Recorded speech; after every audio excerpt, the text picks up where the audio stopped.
I'd like to welcome you to TechnoQuest this evening for the launch of this really important partnership report, The State of Nature in the UK. 60% of species are in trouble. 30% of them are in serious trouble. This is within one single generation. This is within 50 years. We're now seeing familiar species disappearing within a single lifetime. So the State of Nature report is our first response of the conservation community to this challenge. In the coming months, our organisations will be working much more closely together, speaking more clearly with a single voice and acting with a common, joined-up aim. We only have one Earth, one planet. It's not as if we can say, well, we made a mess of this, let's get the other one in and start all over again. We cannot do that. I believe there's a moral duty to save nature, and many people agree with us.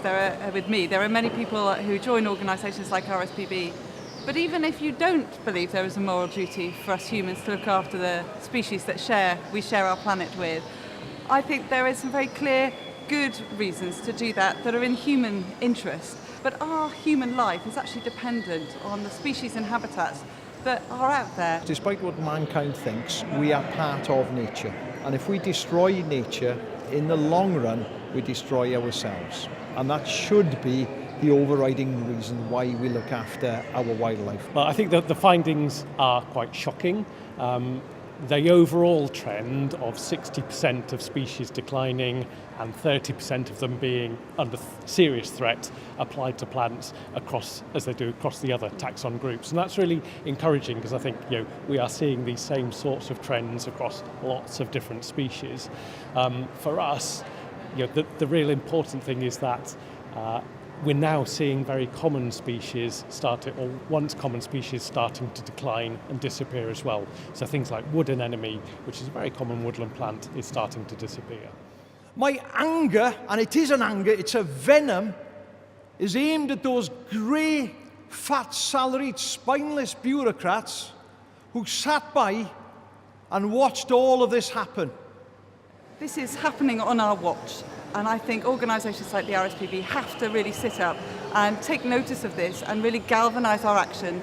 The top things we will do will be working much closer in partnership with other organisations that share our aims, and also where we can add value to other people's aims to do more for nature, and also working with government to really make the most of the money that's being spent out there.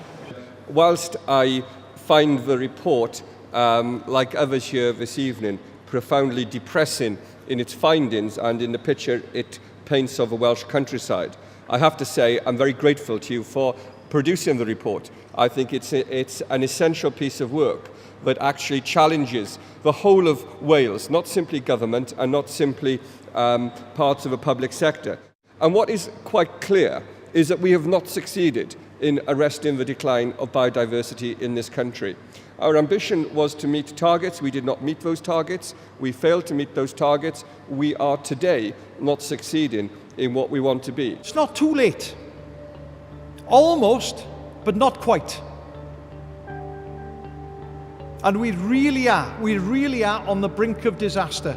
Over the past 4 or 5 years, I've seen a massive change, a huge decline in once common butterflies, once common birds, once common plants. They are disappearing. We need to wake up. We need to change things, and we need to change things now. Given the chance, our wildlife can recover. It's tough, it's resilient, and it will bounce back. We just have to make sure that there are sufficient incentives and support to encourage good land management and good habitat management. I think the partnership is vital. I mean, we all need to work together anyhow. We're all working, bats are part of the environment. They're not just separate from it. So we work together. What happens for bats is good for birds, it's good for butterflies and moths. So we've got to work together. So we really must make sure that every penny that is spent out there works with nature rather than against it. And we also want greater, more focused action to save some of those characteristic species that we're losing inland. I think action is the operative word.